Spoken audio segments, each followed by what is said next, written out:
Hello, hello. Well, if you're wondering why am I in this strange-looking place, that's because we lost internet in my house. Comcast is doing some kind of upgrades, and they basically told us that we're gonna have no internet. So I went to town and to work and to get a connection with you guys and do this live thing today. So as always, just the reason why I'm looking like in two different places is because Facebook and YouTube is here and Instagram is here, and I gotta run it on two separate devices. So voila, that's what's happening. So welcome to today's call. I hope you find it very empowering and informative today, because that's one of the biggest questions we've been getting, around the whole issue about estrogen dominance and like the confusion around like, hey, what kind of estrogen dominance am I? Like, am I the, is it because of low progesterone, or is the way I break down those estrogens that is causing the issue? So let's talk about that. And what I've decided to do was to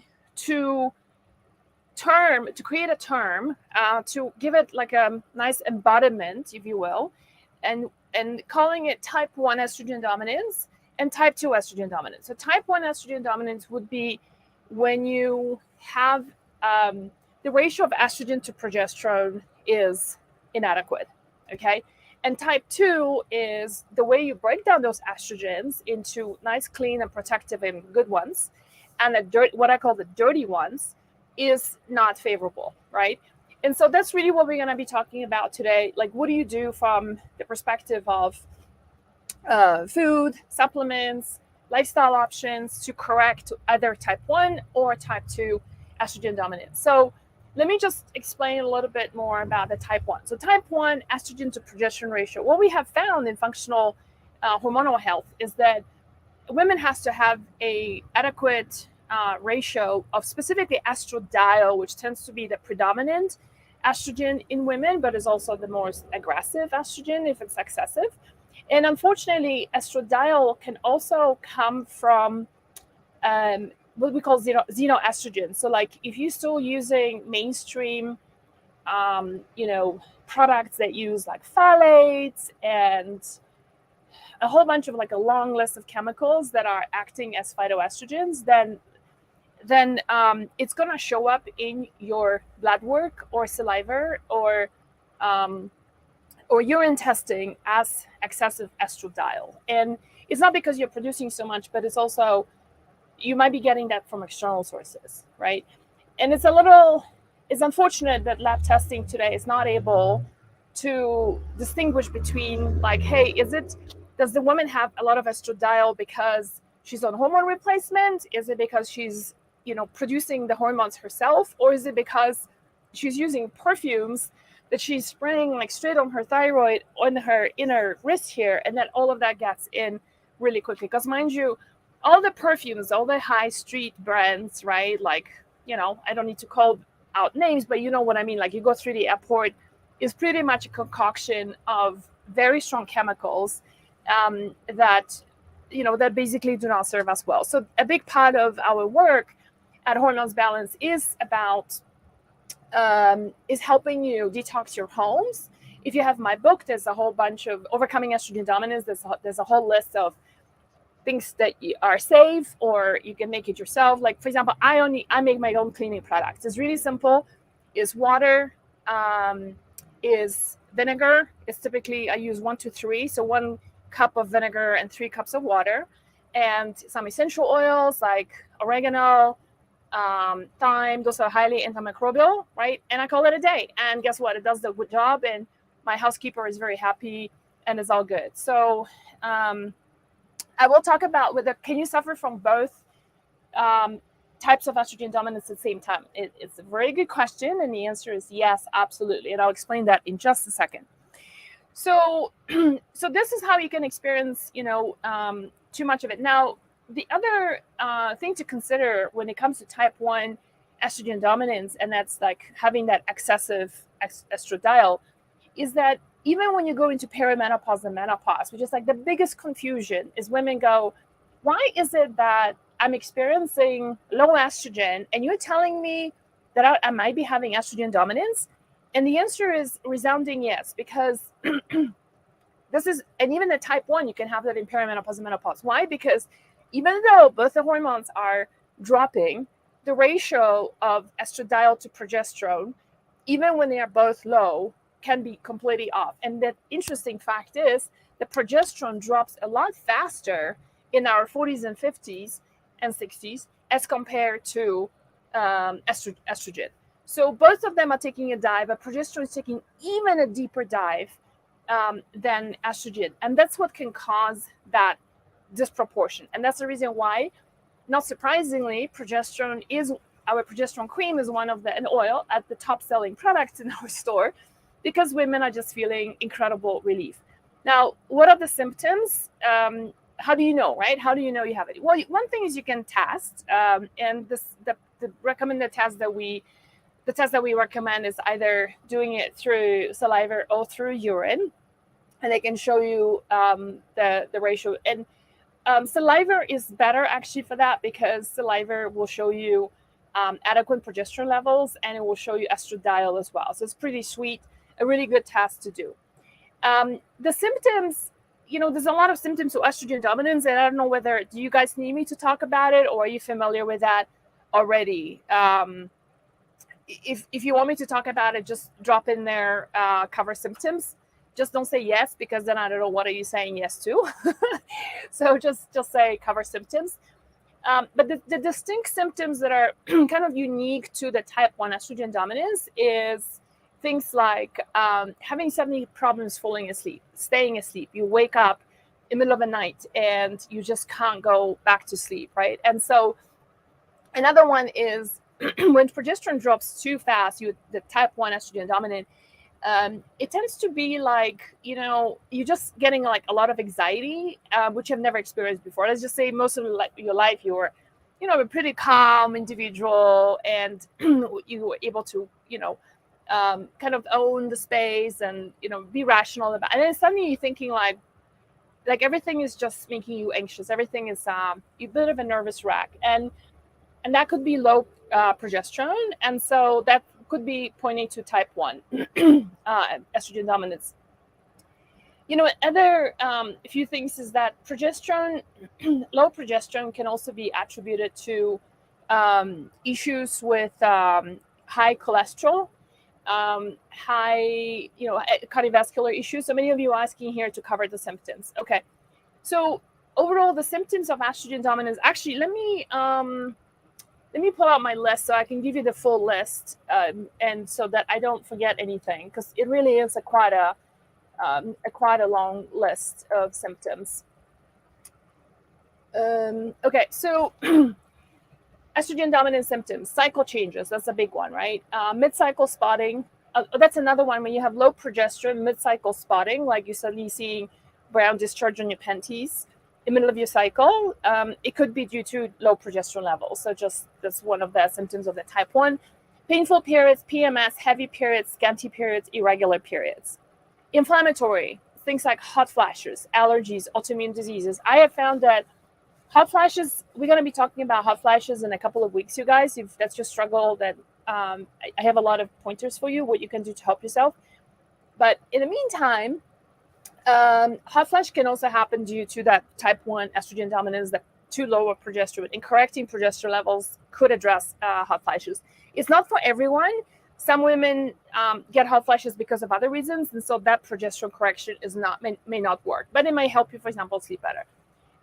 So on the inflammatory, we have hot flashes, allergies, autoimmune diseases. A month ago, we talked a lot about how estrogen dominance actually contributes towards allergies. There is a connection between estrogen dominance or excessive estrogen, specific estradiol, and then mast cell activation. And so mast cells release histamine, and then histamine is what causes the reactions in your body, right? So uterine changes, so fibroids, uterine polyps, endometriosis can all be due to estrogen dominance. External changes, so hair loss. Hair loss can also be due to thyroid, so just heads up. Spider and varicose veins, like around here on your legs, bloating, puffiness, and water retention, like you can't take your ring off. Cellulite, stubborn butt and thigh fat. So interestingly, women who tend to be estrogenic, we tend to store our weight around our hips and thighs, and not so much of an apple type. So just it's an interesting thing how the body stores fat differently depending on which hormonal imbalance you're experiencing. Melasma, which is brown skin pigmentation above your lips. By the way, you guys, I highly suggest for you to follow us or just get reminders like every time we post things on Facebook or on Instagram, because all these things I've covered that before, and then we go into a lot more details of, like, for example, if you have melasma, what can you do to help yourself? Breast changes, fibrocystic breasts, breast cysts, enlarged, swollen, and tender breasts. That was one of my biggest pain points, and that's type 2 estrogen dominance most of the time, and that's the reason why we created that product called Happy Sisters, just to help women with that kind of stuff. Cognition and mood, so brain fog, depression, irritability, mood swings, anxiety, headaches or migraines, particularly before your period. For some women, it's also during ovulation. So like instead of being during ovulation is like a time of opening, and like we were created to be reproducing right during this time, and instead you're just like that could be due to that. Sleep, trouble falling asleep, trouble staying asleep, reduce deep sleep. If you're using things like the Oura Ring or some other devices, it will tell you your deep sleep quality. If it's declining, that's typically type 1 estrogen dominance. The estrogen progesterone ratio is off, because always think of progesterone helping you to sleep as well. Digestion, gallstones, gallbladder problems or removal. It's a two-way thing where excuse me, what can happen is that gallstones can be caused by estrogen dominance, because estrogen dominance thickens the bile, or it can be the other way around, that you had your gallbladder removed. Actually, a question here for you guys. Who here had their gallbladder removed, and then maybe 6 months, 8 months later, you might have been experiencing like really pronounced symptoms of estrogen dominance that I'm covering right now? Quite a lot of women report that is the case. Sexuality and fertility segment, low libido, subclinical infertility, miscarriages in the first trimester. Hormonal changes, low thyroid function. There's a big connection between estrogen dominance and thyroid function, and how you convert the thyroid from T4 to T3. High blood sugar levels, insulin resistance, PCOS. And then lastly, we have cancers and nodules. So breast, estrogen receptor positive cancer, progesterone receptor positive cancers, ovarian, uterine cancer, lung cancer, non-smokers, thyroid cancer, and thyroid nodules.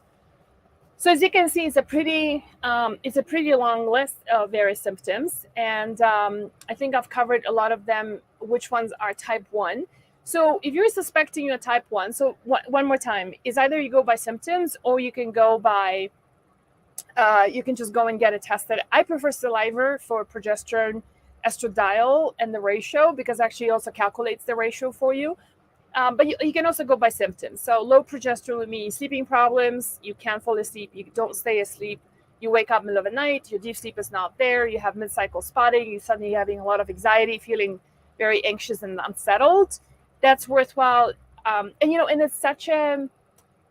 The reason why we sell it over the counter is because it really is such a mild hormone. Jen, if we can correct the spelling of low progesterone, then it's a really wonderful, it's just a really nice benign hormone that I'm a big fan of, and it's just helping so many women. That's probably explains why it's number 2 selling product on our website. Okay, so the let's see. So type 2 estrogen dominance. Let me talk about that one next. Is for those of you who've done Dutch test, DUTCH, that's a wonderful test, urine test that measures the estrogen metabolites. And both hormones, so estrone and estradiol at E1 on E2, get broken down predominantly by the liver, but also in your digestion, specifically with the help of specific bacteria. And we used to call it the estrobolome. Now it's called the endobolome, because now there's more and more research coming out that actually the tiny bacteria in the gut are actually responsible for the way we metabolize estrogens. When I say metabolize, it basically means to break them down to usable forms, and then you poop them out, right? And so one of the difficult things And so this is the reason why, if you follow us for a while, you would have seen that we pay a lot of attention on getting you guys to really go more upstream and correct and improve your liver function, improve your digestive health, so that a lot of the hormonal imbalances start correcting themselves, because they are paramount in the way you're breaking down estrogens. Sure, there are supplements that help with that, and I can talk about, and I will talk about them in just a second. But I also feel like taking supplements while your liver is struggling, while your digestion is a big royal mass, can only take the supplements so far. The magic with supplements, I feel, happens when your diet is dialed in, your anti-inflammatory diet, your digestion is working well, you're pooping regularly, you do not have like constipation or diarrhea, excessive bloating, right, acid reflux, and so on. So correcting those can really shift your hormones in a huge way. And that's the reason why all the recipes, whenever I write books, whether it's my first book, Cooking for Hormone Balance, or Overcoming Estrogen Dominance, both of them are available on Amazon, they address that as a foundation to hormonal health. So speaking about breaking down those estrogens, so not surprisingly, by changing your diet, going on an elimination diet, when you can do hugely anti-inflammatory stuff, like getting off gluten, dairy, soy, corn, reduce eggs, reducing sugar as much as possible, right, to really restore your digestive health. If you're having excessive issues, working with a practitioner who can help you maybe address SIBO, or if you have H. pylori or whatever other infections, so you've been struggling with parasites, or you've done all of this and nothing is working, and then I'll say to you, look for parasites. There's a very common issue that a lot of women have. Actually, you guys, 70% of people have parasites, so at some point in their lives.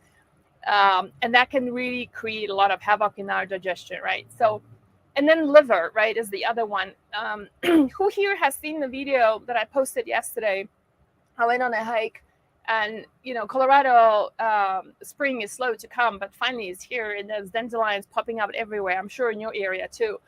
And in dandelion, learn how to identify it. I mean, it's got this yellow flower, right, that is like, it's such a weed. I mean, grows on the side of the street, but don't eat those. Find a nice clean creek, or a place where dogs don't go and pee, nobody's spraying any pesticides on it. If you saw that video, I talk about just picking up the dandelion leaves, like just 5-6 of them, tear them up, toss them into your salad, or saute them together with vegetables. And it's just a wonderful addition to something that supports your liver. We spend so much money on supplements and this and that, and I'm not saying that's the wrong thing to do, but it's just that you can do those little changes, those little improvements every day that can make a profound difference. It's a little bit like, instead of like do this big, huge cleanup at the end of the year or something, on Boxing Day, like you just do like little cleanup, throughout the day, right, throughout the weeks, and that can create significant sustainable change. So has anyone seen that video about me picking the dandelions and then showing you how to differentiate it with chicory? Because chicory can be somewhat similar if you're not familiar with leaves and herbs. So I posted on both on Facebook and on Instagram. So that's so that's how you can really regulate, how you can support your liver and support your gut, so you're producing more of the protective estrogen metabolites as compared to the dirty ones that are causing a lot of the challenges in the body, right? Now, in terms of supplements, the things that can be done really easily is DIM, and this is in our estrogen reset kit. So that's why we call estrogen reset, because you're kind of resetting how your body's metabolizing estrogens. Let me just say first that a lot of people think that DIM is the holy grail of dealing with estrogen dominance, and it's huge market. It's a huge marketing spiel, and it's a very incomplete picture. This is the reason why a lot of women took DIM, are not feeling great, and then they're like, well, the supplement thing isn't working. And it's not that. It's just that what you need to know is that estrogen needs to be evacuated from the body in 3 phases. The first phase is upregulating your liver detoxification pathway, part 1, right? So that's what DIM can be helpful. But DIM opens up the floodgates, and then you're flooding all these metabolites into phase 2 of liver detoxification, which then needs to be supported with certain binders that can bind up to these metabolites and then go to phase three, which is evacuation, right? You're pooping them out. Now, when you're taking DIM and you're not doing anything to support your phase 2 liver detoxification, this is when a lot of the symptoms get worse, or women are just not having any improvement. And that's typically two things that happen. I seldom see women who just need DIM and nothing else. So the phase 2 liver support that you need is, the first supplement is calcium D-glucarate, which is specifically works on the glucuronidation pathway. And then you also need another supplement called sulforaphane, which helps with the sulfation pathway. And both of them are going to be providing those binders that I'm talking about, that DIM just open up the floodgates to. So that's really takes care of the metabolism of estrogen. And I'm assuming that's if you're pooping correctly. If you're not pooping correctly, then look up our articles. We have a really solid article on how to start going again. So just look at go to hormonesbalance.com, our website, and then look for constipation. There's a lot of different ideas for you. Magnesium citrate can get you moving again. Adding some flaxseed can help you. But I find them to be a little bit like natural laxatives kind of a thing, that I'm always more interested to really figure out like what's causing the constipation, right? And for a lot of women, can you guys guess what is the one kind of food sensitivity, not allergy, but food sensitivities that you think could be causing constipation? Or maybe you have realized it yourself, that when you are eating this particular food group, it's a food category, you're like, I can't go the next day. I have that. That happens to me all the time. So I'm going to circle back to the answer in just a second, but let's see if you guys can guess what is the food group that can cause constipation. And actually getting rid of this food group is what's going to help you to go away, rather than just be dependent on, semi-laxatives such as magnesium citrate. Okay, so I'm not getting any answers. You guys, have you heard of it? Like, what is the gluten? So for some people, this can be gluten. Dawn is saying that's correct. For some people, it's gluten. Good answer. Dairy, Daniela is saying yes, absolutely. For a lot of people, it's dairy without realizing it. That's what it is. So I went out with my friends for a pizza the other night. Dairy, Susan is saying that's absolutely correct. I went out for pizza with my friends the other day, and it was a gluten-free place. It was all wonderful, and they made a mistake and they put dairy cheese on my pizza. But because we were going to a concert, and so we had no time to change the order, I'm like, you know what? Just forget it. I'm just gonna eat it. It doesn't matter. And then I didn't poop the following day, right? So, and I forgot to take some magnesium citrate the night before, or that night. Anyway, so let me circle back. So we're talking about estrogen dominance types 2, correcting your diet, supporting your liver. Watch my video about start picking like little dandelions, putting in your salad.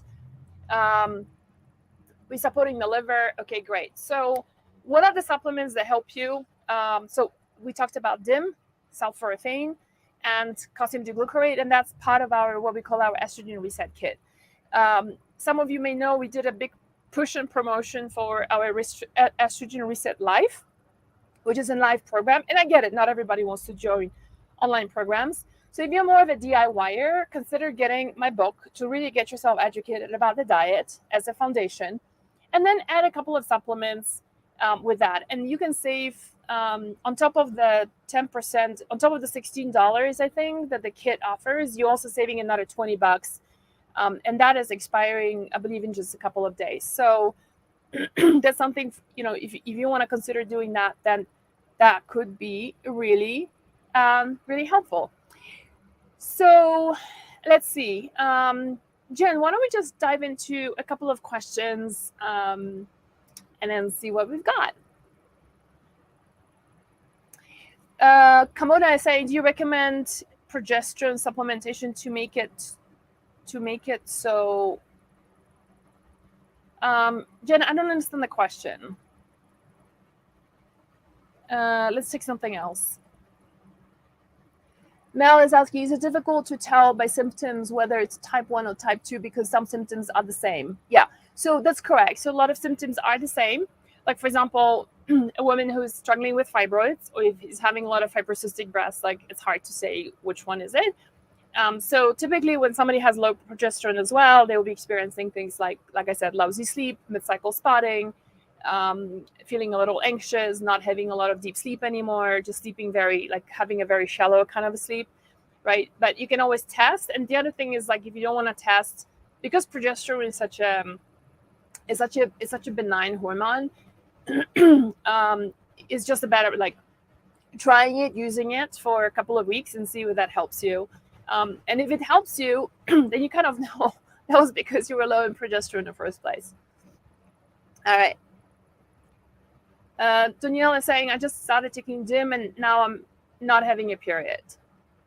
Yeah, I mean, I don't know whether it's hard to say whether that's because you started taking DIM or there's something else that's going on, but I would recommend that you don't just do DIM. And actually, if you guys look at our sales page for the Estrogen Reset Kit, we explain there how to start off with your with sulforaphane first, because I feel like most people are having the least symptoms from that, and so and then 2 weeks later introduce calcium D-glucarate, and only as the last thing you introduce DIM. So there's a whole like a week by week introduction schedule that's posted there. So take a look at that. Let me just, Jen, let me just take a couple of questions from Instagram. So Marsha is asking, will this help with big belly? Not necessarily. So Marsha, we're actually going to be talking about belly fat next week. There's a big push we're doing for education on belly fat. Belly fat, very common for women in their 40s and 50s. Suddenly, like, it's like, whoa, what did it come from? And I just can't lose the last 5 pounds kind of a thing, right? You work so much harder to get rid of it and you can't. So the answer is that is actually belly fat is stay tuned for next week. We're going to be talking a lot about that. It's basically inflammation, blood high sugar levels. Your insulin receptors are not as receptive and sensitive as they used to be in our 20s and 30s. So resynthesizing them, your insulin receptors, reducing blood sugar, reducing sugar consumption during the day. Yes, correcting estrogen progesterone ratio. It's typically not just one thing with belly fat, and that's something that is not very popular for a lot of people to hear. That because it's like, I think we have, in our culture, we have this pill mentality, and we're like, oh, I don't want prescription pill, but just like give me the one supplement that's gonna work. And the truth of the matter is, like, I don't want to be making unrealistic expectations and promises. I mean, we're gonna be talking. We've just released this probiotic. It's called Flat Belly, because sure, there's significant research that this specific Bifidobacterium animalis shows great results with reduction of blah blah blah. You'll see the thing next week. But here's the thing: like, if you were eating 5 muffins for breakfast while you're doing this probiotic, I mean, it's kind of unfair of your body to be like, oh, I'm so nice and flat now. It's like everything is suddenly gone, but I'm still like, gorging on sugar, right? I mean, it's just unfair expectations. So I just really want you to understand that it's symptoms like this is a lot of times need to be addressed holistically, right? And in conjunction with other things. So, when I had one of the hardest clients I had was in New York City, because in New York City, everybody's like on the go and everybody's busy and they got 5 jobs and weekend that is like booked 3 months in advance. And the truth is that people in New York City really don't sleep very much, as I've learned having lived there. And the problem with that is that it spikes up your blood sugar levels because your cortisol goes up, right? And so, believe it or not, as lazy and crazy it sounds, actually getting enough sleep and reducing your cortisol levels, which then will reduce your blood sugar levels, can help tremendously with losing belly fat and weight in general. Even though you may sound kind of lazy, but it is not. It actually can be very helpful. There's something else I wanted to pick up from. Susan is asking, I've had a complete hysterectomy. How do I balance my hormones? So, first of all, I would suggest for you to work with a practitioner and get your hormones tested. But it's not, Susan, one of the protocols for hysterectomy is definitely getting on estrogen, bioidentical estrogen, and and selecting the right type for you, whether you want to do it through topical, through cream, or do you want to do it as a form of a patch, or do you want to do it as in troches, like goes under your tongue, right? There's so many different forms. And then, also considering adding progesterone as well to that. And so that's definitely, it hurts me a lot to see how many women have had a complete hysterectomy and are not put on any hormones and suffer tremendously. And so that is kind of, it's just such a big omission on the medical institution side.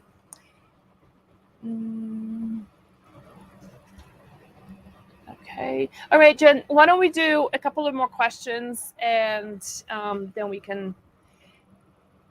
question is, you believe if estrogen is dominant, that progesterone supplementation is the way to balance the estrogen? Yeah, that's what I talked about in type 1, right? Correcting, like adding progesterone to your protocol can then balance it out with the access, with a, whatever is the level of estradiol you have, and that can make you feel better. So yes.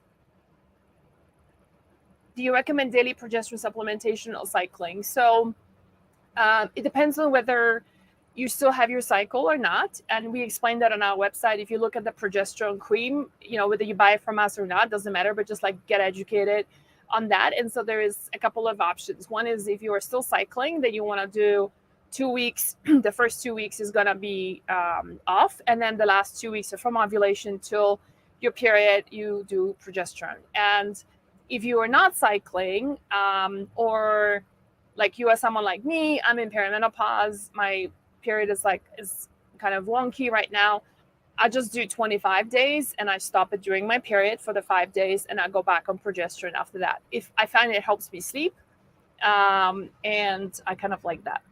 So, and if you are still menstruating, then you just do 2 weeks and 2 weeks, 2 weeks off and 2 weeks on. I had hysterectomy when I have estrogen dominance, possibly, but not necessarily. So, I have met women who had a total hysterectomy years and years ago, and they obviously went into menopause, but they did not experience estrogen dominance. Why? Because a couple of things. Your body continues producing estrogen through your fat cells. So your, like, for example, your abdomen fat produces estrogen, but also your adrenals step in and stop producing estrogen. So, most likely these women just have the ability of also, and progesterone then also can be produced through adrenals in menopause. And so, I think for some women it's just enough, and they're not symptomatic at all, and and when I say symptomatic, I'm not just talking about hot flashes and stuff like that. Do you guys know that the number one reason for women dying is actually not breast cancer, which a lot of women think that it is, but it's not. It's actually cardiovascular diseases. And part of the reason why we catch up with men so quickly in menopause, when it comes to cardiovascular problems, is because of the dropping estrogen. So, so can you have estrogen dominance? I mean, go by the symptoms, like what I've gone through down the list. If you haven't listened to it from the beginning, then once we hang up, you can do a replay, or just go on our website and look for estrogen dominance. There's a ton of symptoms that we explain, like what they are. But yeah, you could be. I mean, not everybody is. Can you have estrogen dominance postmenopausally? Yes, Sheila is asking. Absolutely. And the reason is that, you can have type 1 or type 2 or both of them, actually, even in menopause. It can be very confusing for women. In fact, in our quiz, in our estrogen dominance quiz, one of the common questions and emails that we get from sometimes angry women saying, your quiz doesn't make any sense. I'm in menopause and it says that I'm estrogen dominant, which, is plausible, right? Because you're like, I'm in menopause, my estrogen is low. How can I be dominant? And so the term estrogen dominance is not the most accurate description. It's better than nothing, but it's can be confusing.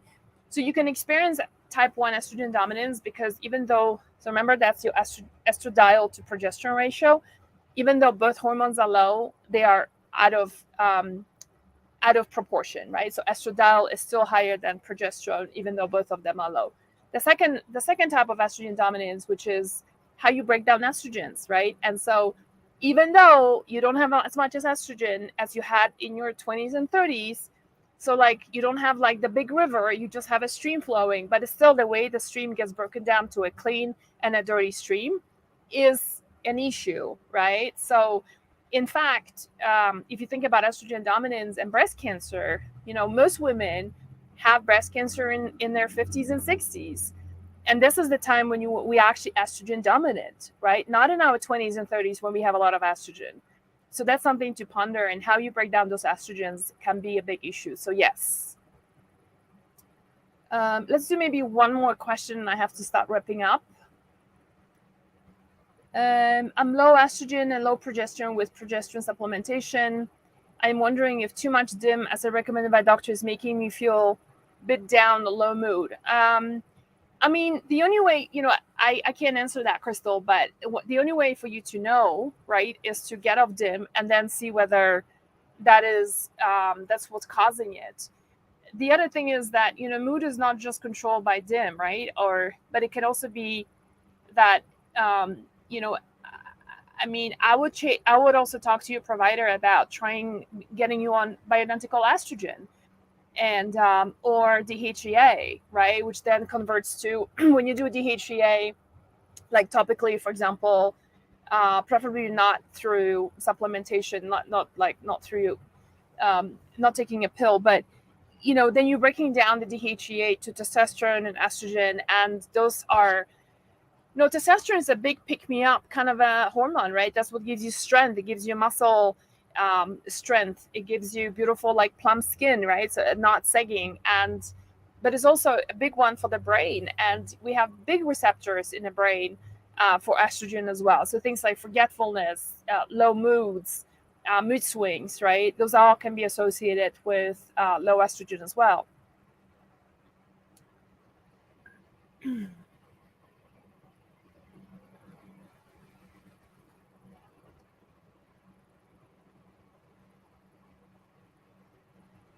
Is there anything else, Jen, that we've got another? Then how do we break down estrogen correctly? Is this a question?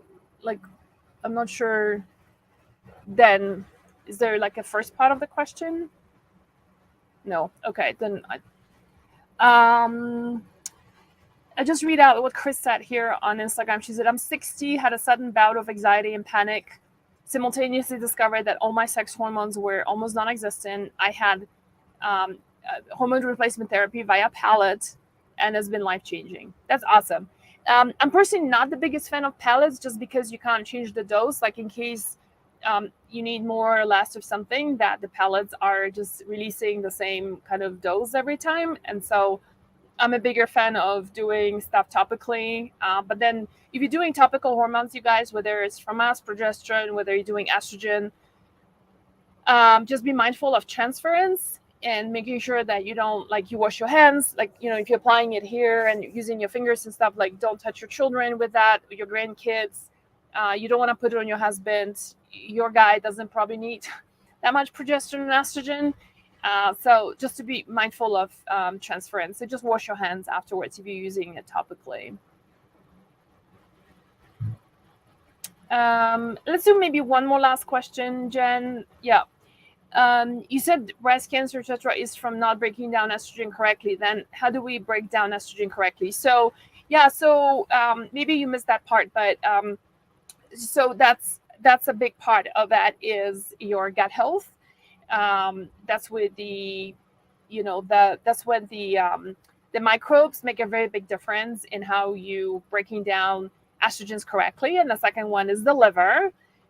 So supporting your liver, whether it's through going and picking up those dandelions I talked about, or we have a wonderful product in our store called the Daily Liver Detox. It's got milk thistle and LAL in it, NAC.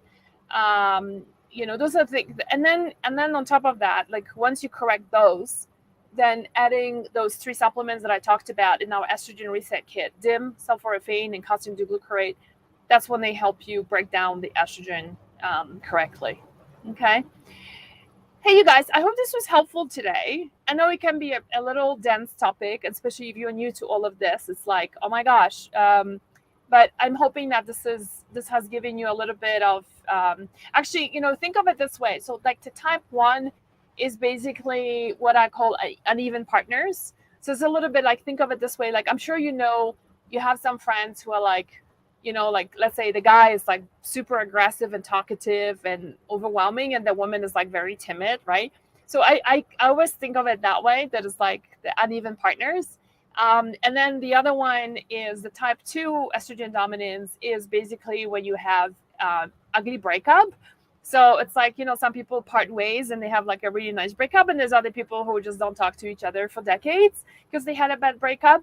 So I see this estrogen dominance type 2 is like a bad breakup that, that something can be done to improve it a little bit, like maybe bring in a mitigator, right?